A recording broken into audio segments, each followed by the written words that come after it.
Noi la semina la mettiamo in primavera e dopo la raccolta la fai sempre l'anno dopo, però non in primavera, la fai a giugno, ci vuoi sempre 14 mesi, 16, dipende sempre tutto il clima, il plasma dell'acqua, tutto quanto. Il seme non è italiano? La No, maggior parte dei casi?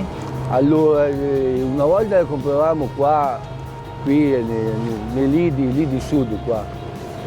Dopo, non so, c'è stato un business che valeva troppi soldi, ci siamo riferiti a un scuritorio francese che è la Satma in Francia.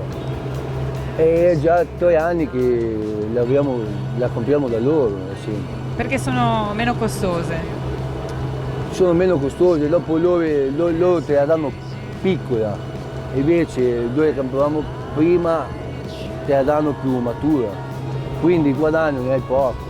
Però indicativamente si lavora tutto l'anno? Anche delle volte anche sabato e domenica.